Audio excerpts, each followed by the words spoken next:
Bismillahirrahmanirrahim. Qala al-mu'allif rahimahullah ta'ala wa nafa'ana bihi wa bi 'ulumihi wa bi asrarihi fid dharain amin ya rabbal alamin.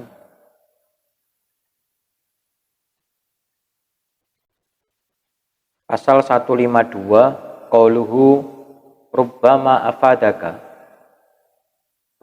afadaka fil lailil qabdi malam tastafidhu fi isyraqin naharil basti la tadruna ayyuhum aqrabu lakum nafa'an. Boleh jadi Allah memberimu manfaat pada saat malam kesempitan yang tidak kau dapatkan pada saat siang kelapangan. Surat An-Nisa menjelaskan kalian tidak mengetahui mana yang lebih bermanfaat bagi kalian. Kesempitan diumpamakan dengan malam hari karena pada kedua keadaan tersebut terdapat kesunyian. Jadi kesempitan sampai malam itu disamakan karena gini umumnya diarani kesempitan apa karena bengi niku kan nggih ngantuk. Terus sing wedian sing cereh atau wedian iku nggih gak wani dhewe. Jadi diibaratkan bahwa malam itu sempit. Manfaat dikene apa kok bisa jadi pada saat malam itu kamu memperoleh manfaat atau Allah memberikan kita manfaat. Manfaat yang dimaksud adalah manfaat ilmu dan pengetahuan. Bisa jadi ngono. Boleh jadi nggih bahasane rubbama afadaka, boleh jadi Allah bengi-bengi niku buka no futuh lah, buka no hidayah lah, buka no rahmat. Atau lek singen pinten apa nate maringi contoh kan. Dadi ngedum dhuwit nalika bengi ambek nalika awan iku kan nggih kacek. Akhire lek bengi kan sing oleh mek titik bagiane akeh. Lek awan kan hubung padha melek kabeh. Akhirnya kan di bagiannya mek titik. Diibaratkan. Adapun kelapangan diumpamakan dengan siang hari karena pada kedua kondisi tersebut manusia bertebaran ke seluruh penjuru. Walian. Siapa yang mendapatkan kelapangan, maka jiwanya akan bergejolak untuk menampakkan pengetahuan dan hal lain yang dimilikinya. Mungkin ini akan menjadi sebab ia dihijab. Beda halnya dengan orang yang mengalami kesempitan, jiwanya akan lelah dan merasa hina. Ini akan menjadi sebab Allah akan menganugerahinya bermacam kebaikan. Oleh karena itu, orang-orang arif lebih mengutamakan masa sempit daripada masa lapang. Saat sempit, jiwa tidak memiliki kesenangan dan keuntungan. Ia lebih mampu untuk menunaikan hak-hak Allah dan etikanya. Saat sempit, terkadang jiwa juga mengalami ketakutan dan ketidaksabaran dalam melawan kuasa ilahi. Oleh karena itu, seorang hamba harus sadar dan tahu kadar nikmat Allah kepadanya saat sempit. Sebagaimana ia harus mengetahuinya saat lapang. Pada dua kondisi itu, ia harus tetap bersandar kepada Tuhannya dan berbaik sangka kepadanya. Karena ia tidak mengetahui mana yang lebih bermanfaat baginya. Seperti firman Allah Ta'ala yang disebutkan tadi di surat An-Nisa, kalian tidak mengetahui mana yang lebih bermanfaat bagi kalian.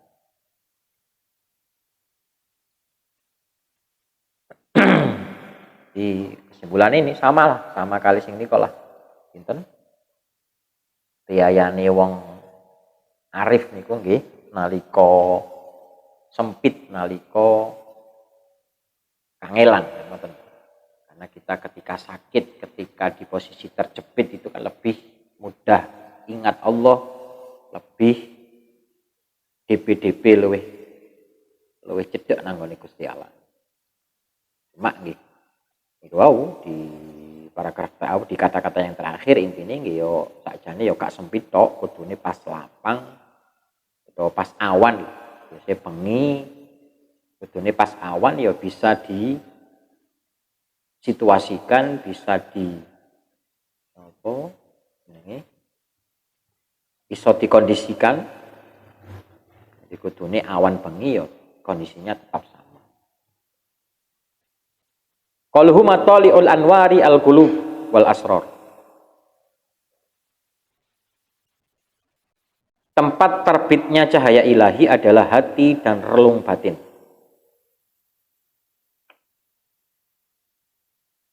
Tempat terbitnya cahaya maknawi yang berupa bintang-bintang pengetahuan, bulan ilmu, dan matahari tauhid adalah hati dan relung batin.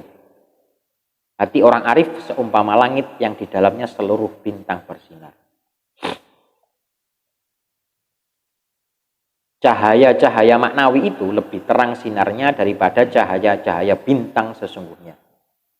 Seorang arif berkata, jika Allah membukakan tempat-tempat bersinarnya cahaya di hati para walinya, niscaya cahaya matahari dan bulan akan redup oleh pancaran cahaya hati mereka.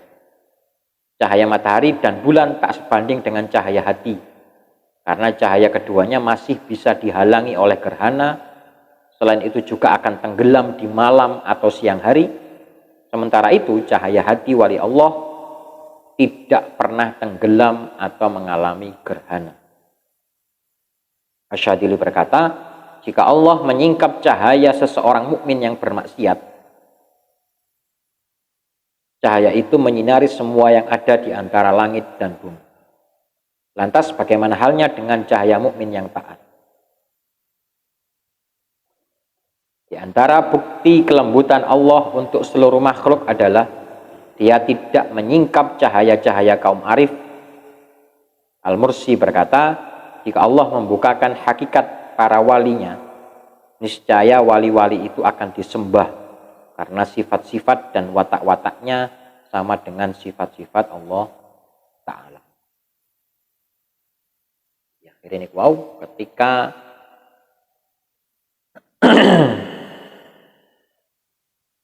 seseorang itu sudah ma'rifat nih, memiliki orang-orang arif nih, maka hatinya itu adalah tempat apa?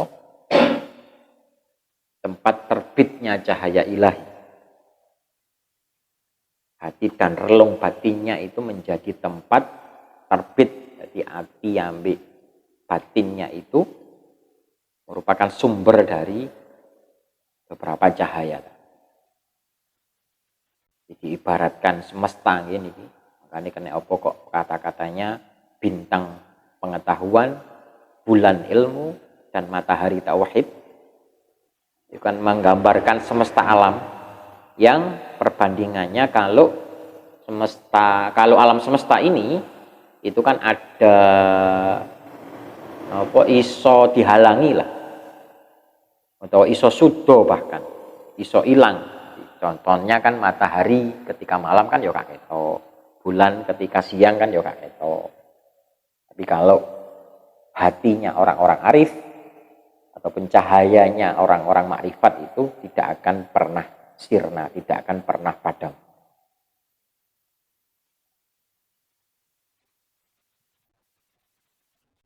Qaluhu nurun mustauda'un fil qulubi madadahu minan nuril warid min khazainil ghuyub.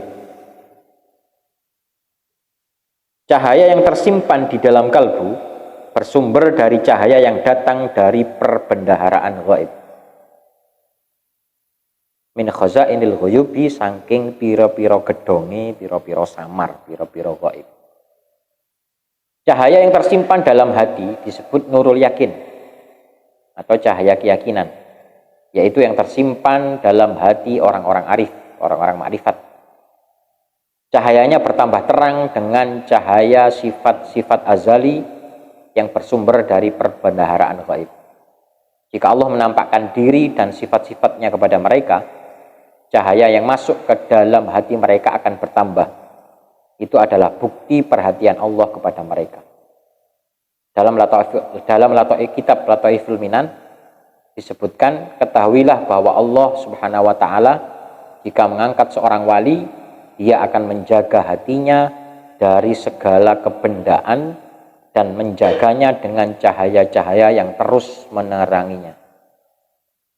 Ibnu Athaillah mengisyaratkan bahwa cahaya yang tersimpan dalam hati terbagi menjadi dua, bagaimana dijelaskan dalam hikmah berikut: nurun yakshifu laka bihi an atharihi wa nurun yakshifu laka bihi an awsafihi. Ada dua, ada cahaya yang menyingkap jejak-jejaknya. Jejak-jejaknya ini jejak-jejak zat nggih, rupane utawa blegere Gusti Allah, dan ada cahaya yang menyingkap sifat-sifatnya Gusti Allah.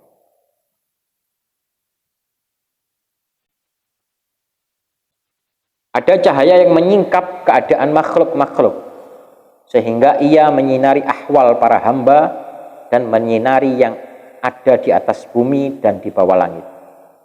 Ini disebut kasyaf suwari atau pengungkapan bentuk. Kasyaf ini tidak dipedulikan oleh para muhakkik, oleh para arifin atau oleh para ahli makrifat.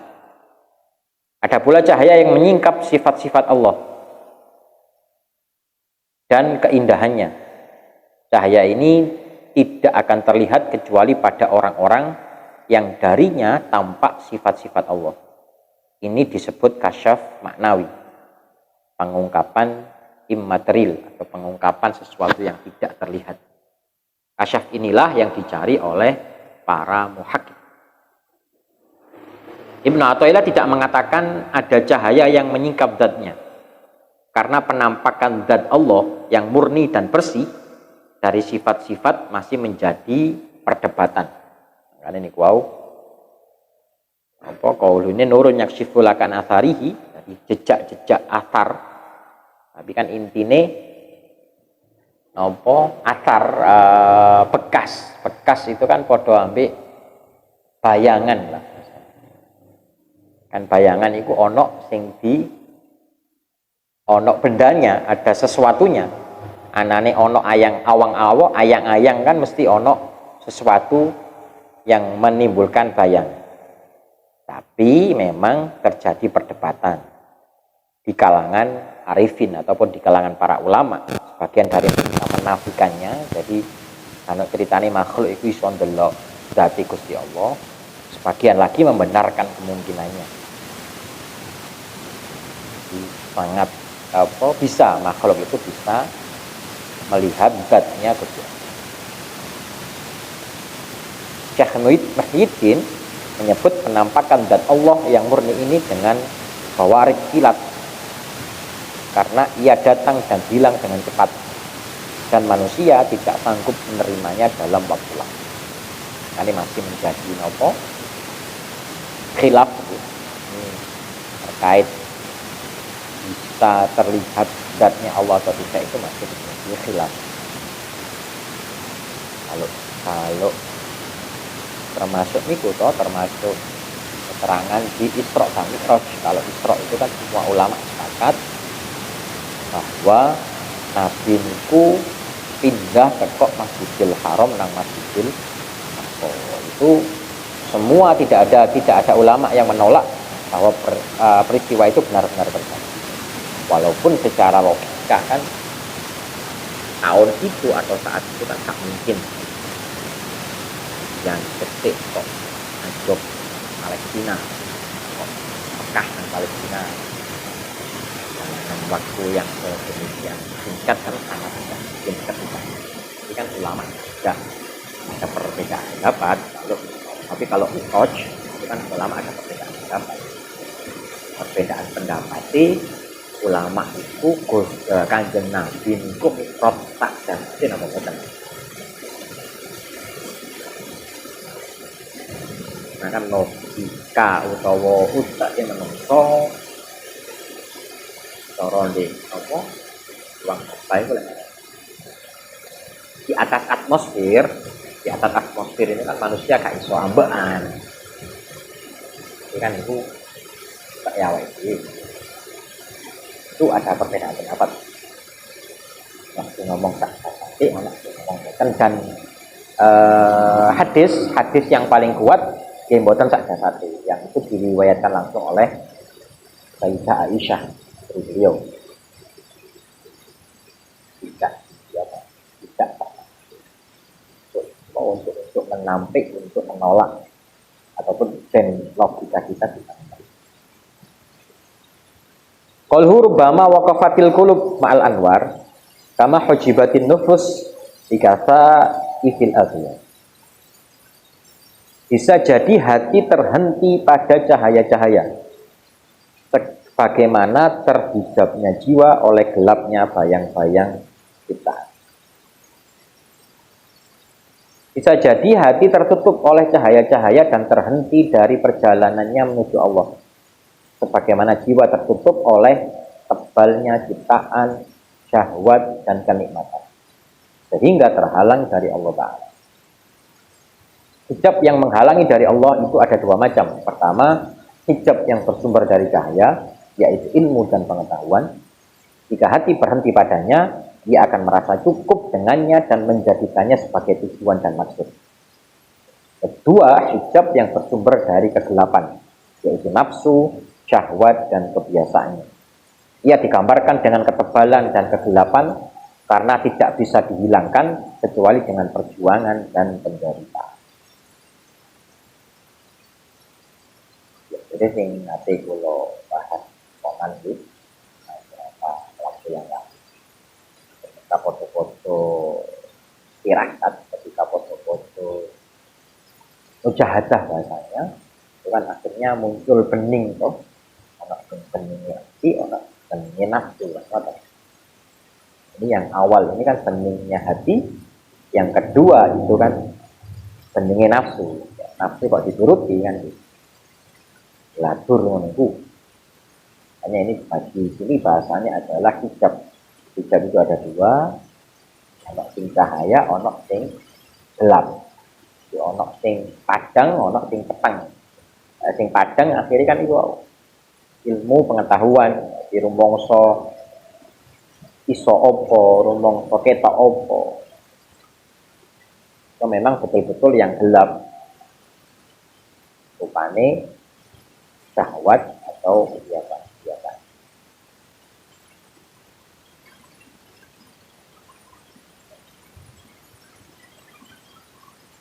Terakhir qauluhu satara anwaros sarair, anwaros sarair. Dikasa itu dhawahir, jelalan laha. Antab tadila biwujudil ilhad. Wa ayyunadiya 'alaiha bidisanil ijtihad.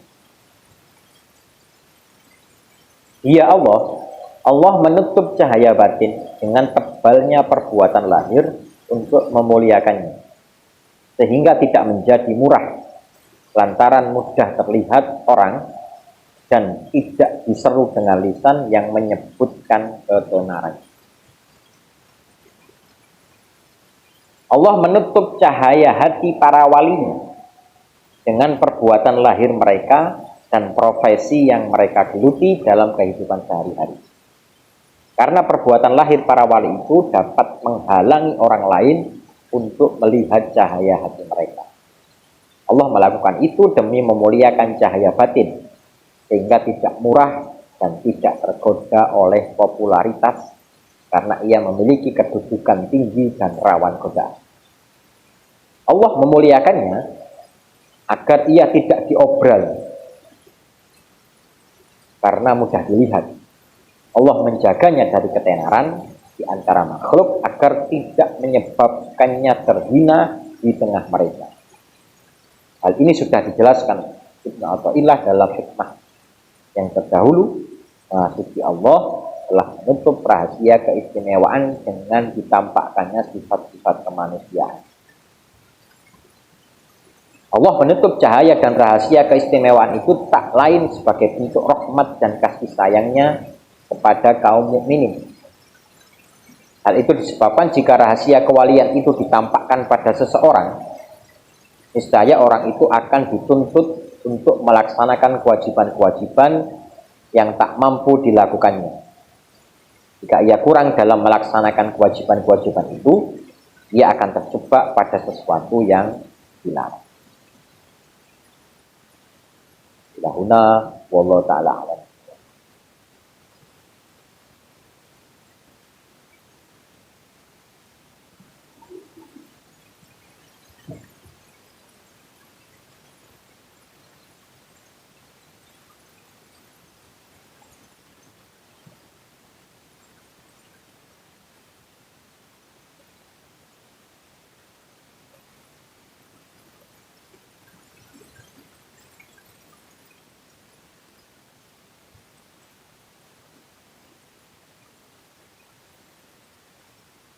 Monggo sing kirang paham.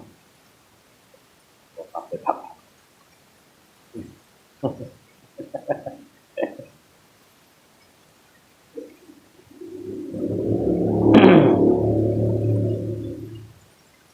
Oleh nggak paham kafe kak mau kak Dewa.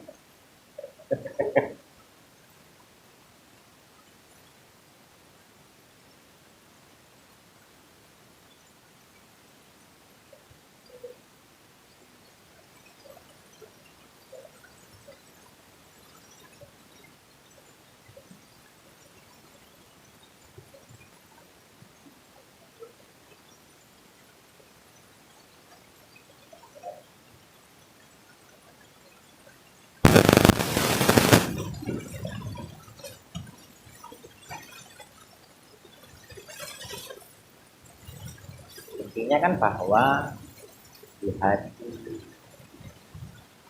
kita manusia itu kan ada cahaya menurut yakin, cahaya keyakinan, cahaya ini oleh cahaya itu kan kaulu misalnya.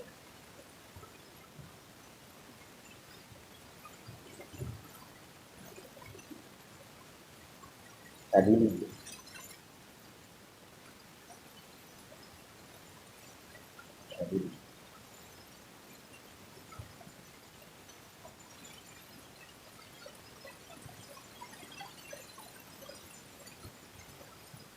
Allah menyingkap cahaya seorang mukmin yang bermaksiat. Cahaya itu menyinari semua yang ada di antara langit dan bumi. Lantas bagaimana halnya dengan cahaya mukmin yang taat?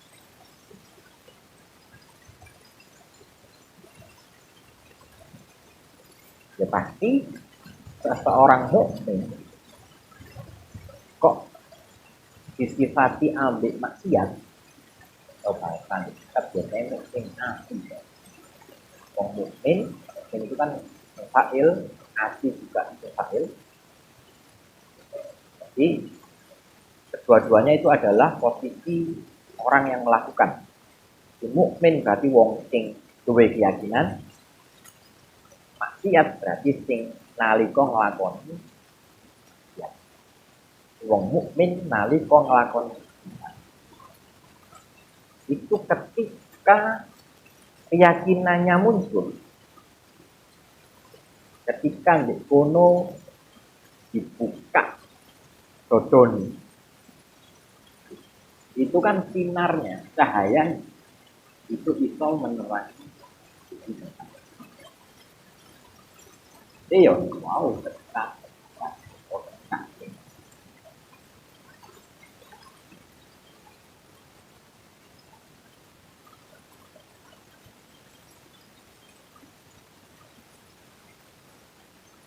pastinya di maksiatnya ya maksiat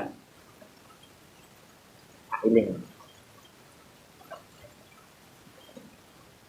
itu maksiat sama itu.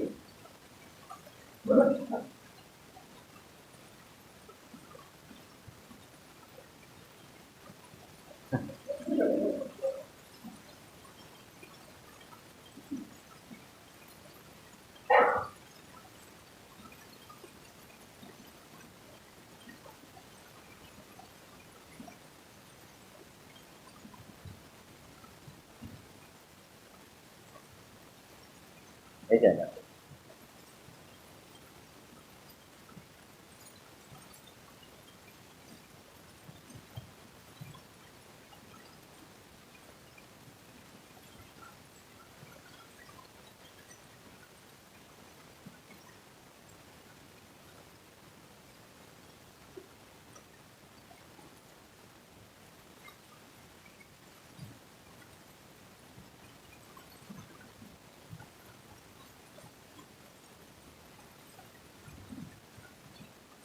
Itu nih.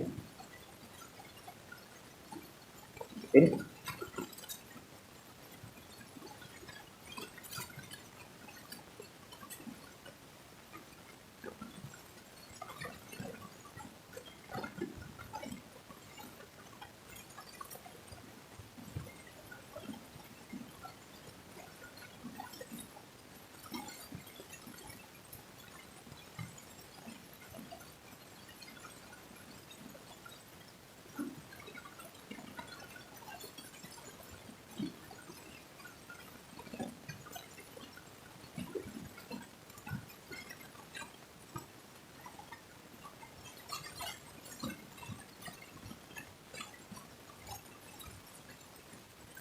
Khazainul Ghuyub.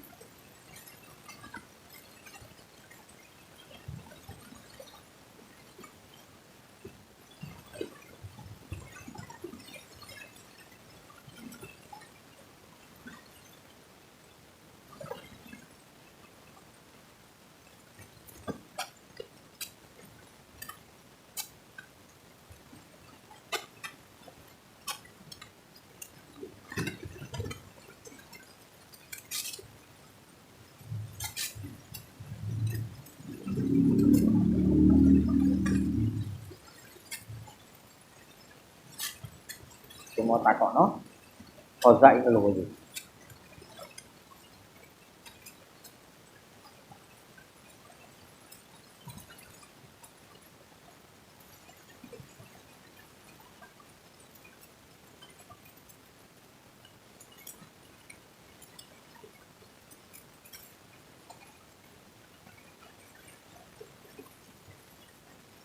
Yo iku keterangane Dik ini sore.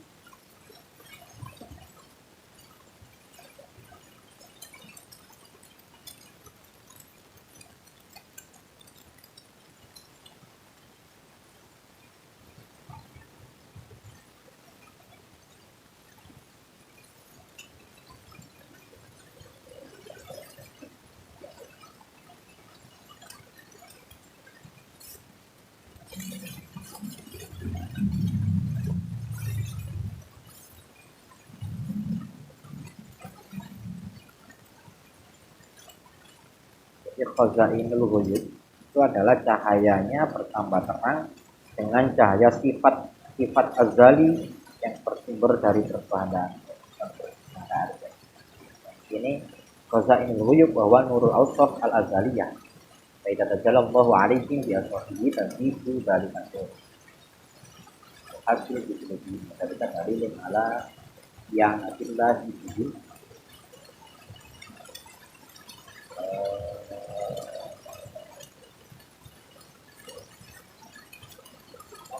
azaliyah.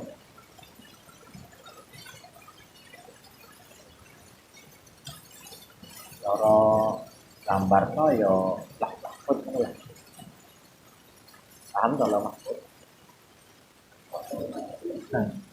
Apa lah mahfud itu?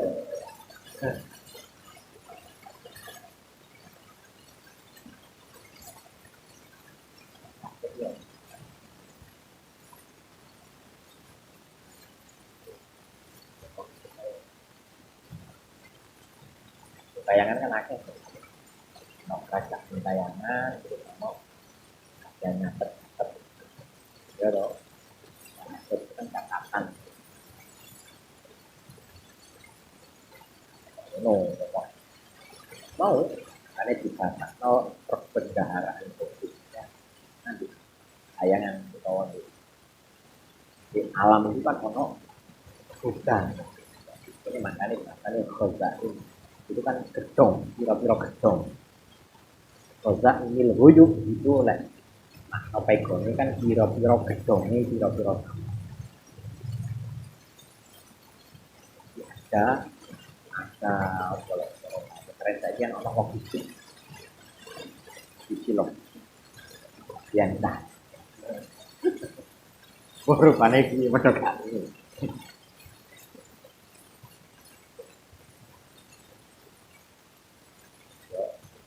jangan soal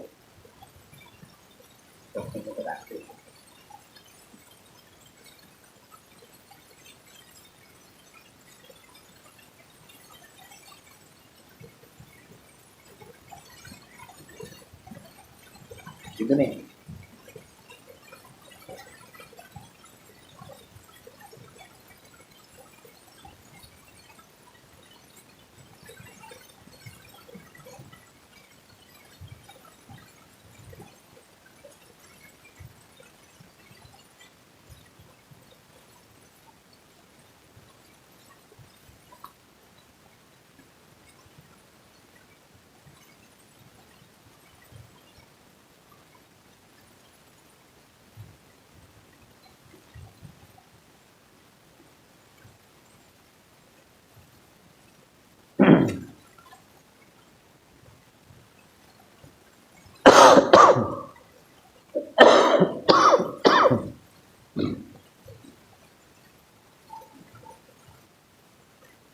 Oh, itu nih jatuh.